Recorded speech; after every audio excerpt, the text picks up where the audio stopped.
Kuha tayo ng booking. Ang pick up niya ay sa Cambridge Village. So kachat ko na si customer, bali pagkain daw yung ating pipick upin. So pwede na yan dahil panggas din yan 80 pesos. Ang hatid niyan doon sa may Pasig, sa may alam ko Hanston Square building, doon yan sa may San Miguel Avenue. So malapit lang sa pinagtatrabahuan ko. At saka para na pick up ko na dati ito eh. Pwede na. 1 hour later. Okay mga Lodi, andito na tayo sa Cambridge Village, Berkeley. Alam ko dito yan eh, sa gawing kanan yan eh.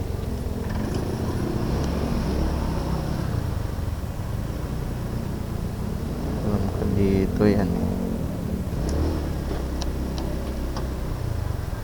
Ayan, 1 Berkeley. 1 2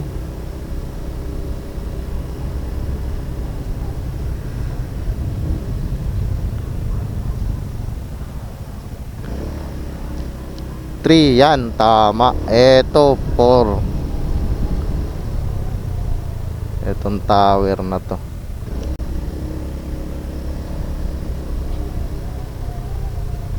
Eto, ay nako, mukhang pamilyar nga to sa akin si customer.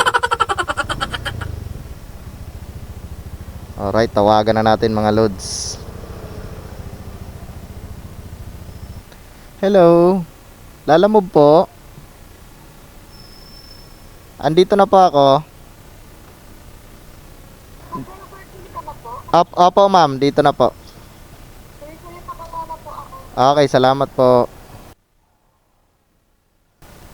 Sabi ko na nga pa eh, familiar si madam sa akin. Salamat.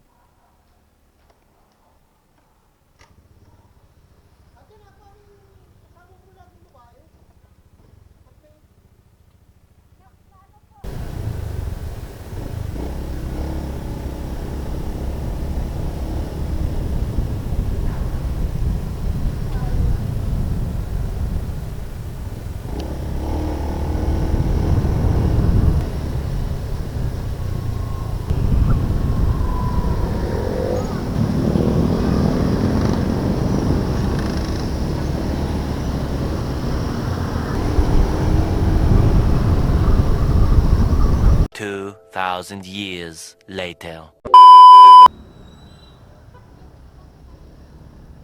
Okay, malapit na tayo. Yan tower na yung mataas. Yan yung Hanston.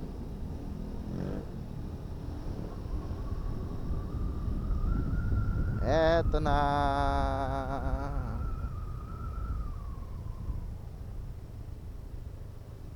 Ayan, sabi ko na eh, di ba?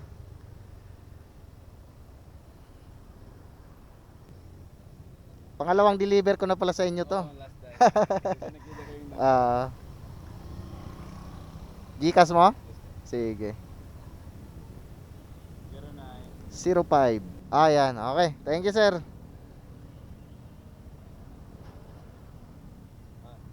Thank you.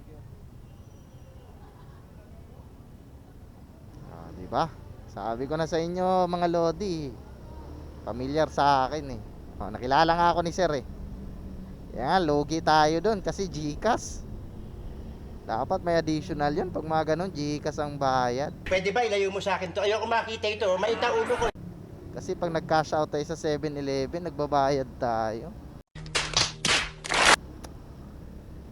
Bale, next time na lang pag ganyang mga paalam na lang natin sa ating mga customer.